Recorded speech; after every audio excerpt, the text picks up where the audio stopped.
थम जाएगी उम्र। बाबा रामदेव की पतंजलि रूस के साथ मिलकर ऐसा क्या करने वाली है। पतंजलि और रूस सरकार के बीच एक ऐतिहासिक समझौता हुआ है। इस समझौते के तहत दोनों व्यापार और कारोबार को बढ़ावा देंगे। पतंजलि के संस्थापक योग गुरु बाबा रामदेव और रूस के मंत्री सर्गेई चेरेमिन ने इस बाबत एमओयू पर हस्ताक्षर किए। ये साझेदारी खासतौर पर वेलनेस, आयुर्वेद और हर्बल उत्पादों पर केंद्रित है। पतंजलि अपनी विशेषज्ञता का इस्तेमाल करते हुए रूसी बाजार का फायदा उठाएगी। ये समझौता भारत रूस के आर्थिक संबंधों को भी मजबूत करेगा।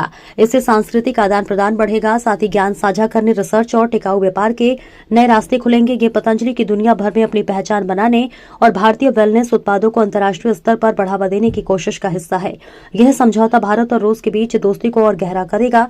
स्वामी रामदेव ने कहा कि यह एमओयू स्वास्थ्य और वेलनेस को बढ़ावा देने, स्वास्थ्य पर्यटन को बढ़ाने, कुशल लोगों का आदान प्रदान करने और रिसर्च करने जैसे विषयों पर केंद्रित है। उन्होंने बताया कि रूस में लोग योग, आयुर्वेद और प्राकृतिक चिकित्सा को बहुत पसंद करते हैं, उनका पालन भी करते हैं। स्वामी रामदेव ने कहा कि हमारा लक्ष्य सबसे पहले ऋषि मुनियों के इस वेलनेस विद्या को दुनिया के लगभग 200 देशों तक पहुंचाना है।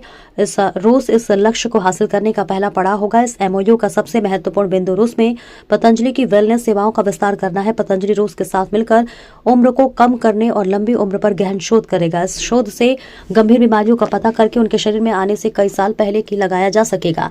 रूस को भारत की ओर से कुशल श्रमिक और कुशल योगी उपलब्ध कराना है।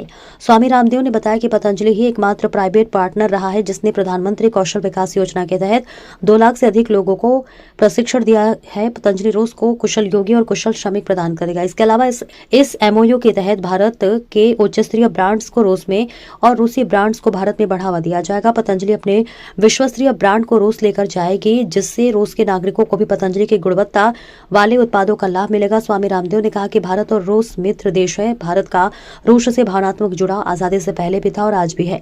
भारत में लोग रूसी राष्ट्रपति व्लादिमीर पुतिन को एक मजबूत ग्लोबल लीडर के तौर पर जानते हैं।